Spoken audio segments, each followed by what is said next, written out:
Hello students, welcome back to my YouTube channel. So chapter 1 continue कर रहे हैं from solved examples. Let's see example 5। Show that the relation R in the set z of integers given by this relation is an equivalence relation. So यहाँ पे आपके पास set कौन सा है? Set of integers है, ठीक है। सो ये है आपका सेट जिसमें कि हर एक तरह का इंटीजर है। सो यहाँ पर आपको रिलेशन को क्या प्रूव करना है कि ये शो करना है कि आपका जो रिलेशन आर सेट है वो क्या है? इक्विवेलेंस रिलेशन आना चाहिए, राइट। एंड इक्विवेलेंस रिलेशन कब आ पाता है? जब this R is reflexive, symmetric as well as transitive also, right. So यहाँ पर हम शो कैसे करेंगे? Let's see. सो यहाँ पर जो आपके पास रिलेशन सेट डिफाइंड हुआ है, हम इसी की लैंग्वेज की फॉर्म में ही ये क्वेश्चन को सॉल्व करेंगे, ठीक है। सो यहाँ पर मैं सबसे पहले एक एलिमेंट ले लेती हूँ a, जो कि बिलोंग करेगा इस इंटीजर सेट में, ठीक है। सो a कोई भी वैल्यू हो सकती है, ठीक है। सो यहाँ पर एक ये ऐसी वैल्यू है जो कि एक इंटीजर है, ठीक है। सो यहाँ पर अगर यहाँ पे एक a एलिमेंट है यहाँ पर, तब अगर a है बिलोंग करेगा आर सेट में, तभी तो ये रिफ्लेक्सिव होगा, राइट। लेकिन जब तक अभी हमने रिलेशन नहीं देखा तब तक आप ये नहीं लिख सकते हैं। सो सबसे पहले आपको क्या लिखना है? ध्यान से देखो। सो इतना मैंने आपको बता दिया है कि यहाँ पे रिफ्लेक्सिव होने के लिए क्या चीज़ पॉसिबल होनी ज़रूरी है। यहाँ पे अगर a बिलोंग कर रहा है सेट ऑफ इंटीजर में, तो यहाँ पर हमारे पास a, ज़रूर बिलोंग करना चाहिए इस आर सेट में। और ये देखो कैसे होता है। सो यहाँ पे आपके पास ये रिलेशन प्रोवाइड किया हुआ है। यहाँ पे हम अगर मैंने एक एलिमेंट ऐसा लिया है, तो जैसे ही मैं यहाँ पे वैल्यू डालती हूँ, क्योंकि रिफ्लेक्सिव के लिए यहाँ पे a है तो यहाँ पर भी a होना चाहिए।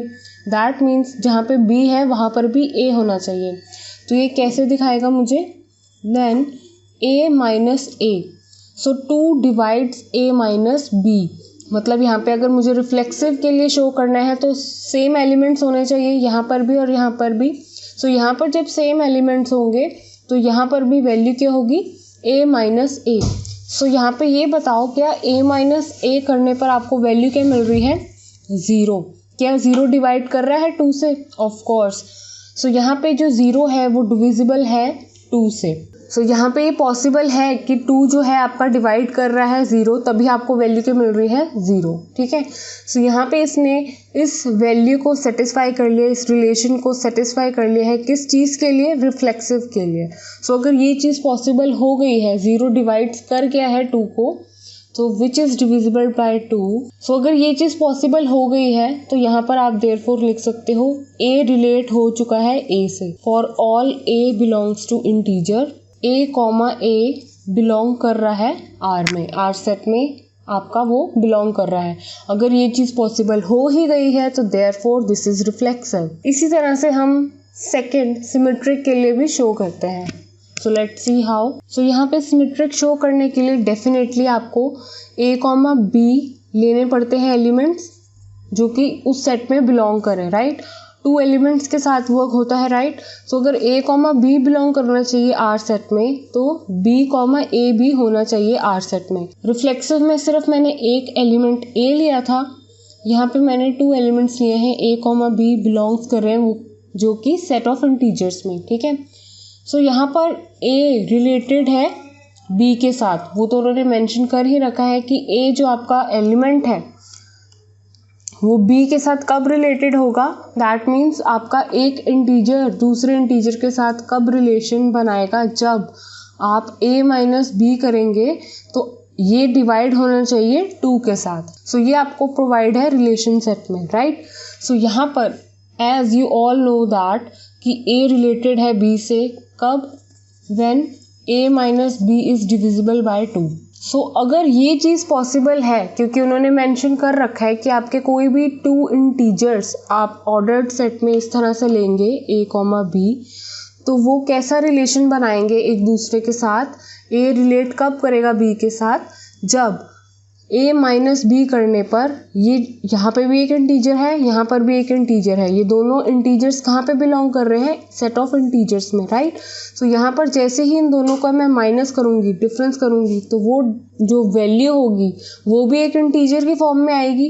इंटीजर माइनस इंटीजर करोगे आपको वैल्यू क्या मिलेगी, डेफिनेटली इंटीजर की फॉर्म में। तो जो भी वैल्यू होगी वो डिवाइड करनी चाहिए 2 से। तो उन्होंने मेंशन ऑलरेडी कर रखा है आपके रिलेशन सेट में कि जब भी ए रिलेट होगा बी के साथ तो आपने क्या करना है, जो आपका 2 होगा वो डिविजिबल होगा इससे, ठीक है। सो अगर इतनी पॉसिबिलिटी है तो यहाँ पे मैं एक नेक्स्ट स्टेप देखो बहुत ही ध्यान से, मैं इस पूरी टर्म के साथ माइनस मल्टीप्लाई कर रही हूँ। तो अगर मैं इसके साथ माइनस भी मल्टीप्लाई कर देती हूँ, सपोज मेरी एक वैल्यू है 20, ये भी एक इंटीजर ही कहलाएगी, राइट। सो अभी ये जो 20 वैल्यू है 2 से डिवाइड हो रही है, ठीक है। सो एक बात बताओ, ये पॉजिटिव वैल्यू थी जो कि 2 से डिवाइड हो गई, ठीक है, डिविजिबल बाय 2 हो गई। अभी मैं इसके साथ माइनस लगा दूं, क्या ये डिविजिबल बाय 2 है? क्योंकि माइनस टर्म्स भी आती हैं इंटीजर्स में, सेट ऑफ इंटीजर्स में। तो जैसे ही मैंने यहाँ पे माइनस लगा दिया तब भी तो ये डिविजिबल होगा, राइट। चाहे नेगेटिव में वैल्यू आएगी, होगा तो ये integer he. So that means अगर a माइनस बी एक कोई पॉजिटिव वैल्यू है जो कि डिविजिबल हो रही है 2 से, तो नेगेटिव वैल्यू भी ज़रूर डिविजिबल होगी 2 से, राइट।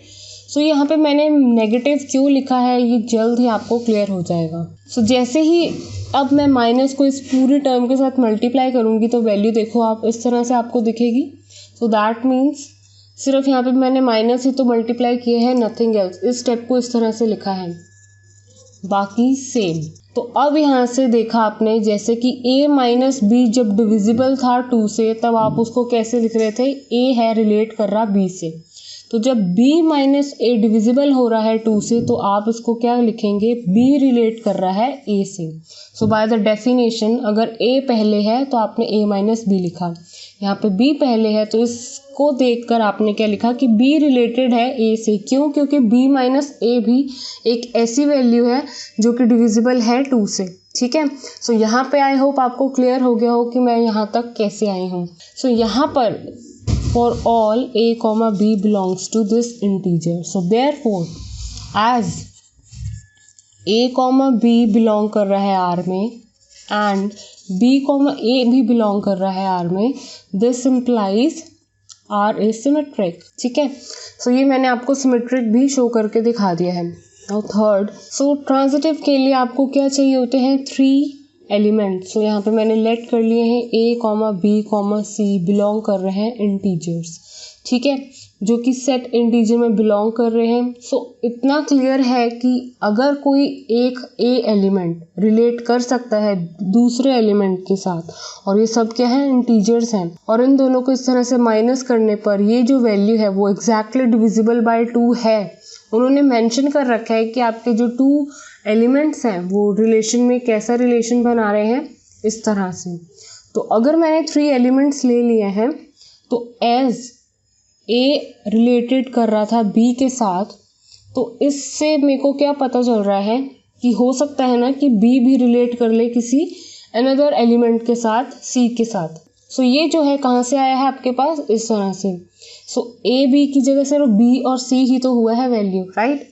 इन दोनों का मतलब क्या है, so a minus B is divisible by 2 and साथ में मैंने क्या लिखा है कि b माइनस सी भी क्या है, डिविजिबल बाय 2। हो सकता है ना कि अगर a कॉमा b एक ऑर्डर्ड पेयर आपका, अगर ये क्लियरली रिलेट हो सकता है दूसरे इंटीजर के साथ, एक इंटीजर दूसरे इंटीजर के साथ रिलेशन बना रहा है, और इसी तरह से इसको देखकर ही हो सकता है ना, क्योंकि आपके पास सारे ही इंटीजर्स हैं इस इंटीजर सेट में, तो कोई भी वैल्यू पॉसिबल हो सकती है। हो सकता है कि ये जो अनदर इंटीजर है इसके साथ रिलेशन बना रहा हो, राइट। सो यहाँ पे b माइनस सी करने पर ये ऐसी वैल्यू आपको मिल रही है जो कि डिविजिबल है 2 से। ऐसे ही a minus B is divisible by 2। So जैसे कि ये 2 चीज़ें हैं मेरे पास, तो अब देखो वहाँ पर मैंने क्या देखा था कि माइनस करने पर मेरे को क्या मिली, ये टर्म, क्योंकि अगर वो चीज़ पॉजिटिव है तब भी डिविजिबल बाय 2 है, नेगेटिव है तब भी डिविजिबल बाय 2 है, राइट। तो मैंने इस तरह से लिखा। सो यहाँ पर अब मैं यहाँ पे एक अनदर वैल्यू लिखने जा रही हूँ जिससे कि मेरे पास a कॉमा सी जो मुझे अब चाहिए वो वैल्यू मुझे मिल जाएगी, क्योंकि a कॉमा बी और b कॉमा सी आप ऑलरेडी लिख चुके हो। कैसे आई है पॉसिबिलिटी ये आपको पता चल चुका है, राइट। ये ऑब्वियस ही है। सो किन्हीं टू, तो एक तरह से ये जो भी वैल्यू माइनस हो रही है आपस में, एक एलिमेंट में से दूसरा एलिमेंट माइनस हो रहा है, तो यहाँ पे भी कोई ना कोई वैल्यू आपको इंटीजर वैल्यू ही मिलेगी, right. Integer minus integer always gives you integer, right. So integer तो आपके पास एक ऐसा सेट है जिसमें हर एक तरह का इंटीजर आपके पास पॉसिबल है, कोई भी वैल्यू आ सकती है। सो अगर ये इंटीजर डिविजिबल हो रहा है 2 से, ये एक अनदर इंटीजर डिविजिबल हो रहा है 2 से, हो सकता है ना कि इन दोनों का एडिशन करने के बाद भी वो डिविजिबल हो 2 से। ये a माइनस बी सपोज करो एक 20 वैल्यू है, इसको मैं ऐड कर रही हूँ इस इंटीजर वैल्यू से, इन दोनों को सपोज करो माइनस करके आपके पास जो भी वैल्यू आ रही है, सपोज करो 40 वैल्यू आ रही है, ठीक है। सो 20 भी एक इंटीजर है, 40 भी एक इंटीजर वैल्यू है, राइट। सो यहाँ पर इन दोनों को एडिशन करने के बाद आपको वैल्यू क्या मिल रही है 60। तो ये भी तो हो सकता है ना कि ये डिविजिबल आ जाए 2 के, राइट। सो इन दोनों का एडिशन भी आपके पास क्या आ सकता है, डिविजिबल बाय 2, क्योंकि ये एक ऐसा सेट है जिसमें आपके पास हर एक तरह का इंटीजर होगा। तो वहाँ पे 20 भी पॉसिबल है, 40 भी पॉसिबल है, एंड इन दोनों का एडिशन करने के बाद आपको जो वैल्यू मिल रही है वो भी आप क्लियर देख पा रहे हैं कि वो भी डिविजिबल हो रही है 2 से, ठीक है। सो यहाँ से मैं लिख सकती हूँ, और ये कैसे हुआ ये भी मैंने आपको अच्छे से बता दिया है। सो वैसे अगर इसको सॉल्व करोगे तो b से b कैंसिल हो जाएगा, क्योंकि माइनस b है प्लस b है।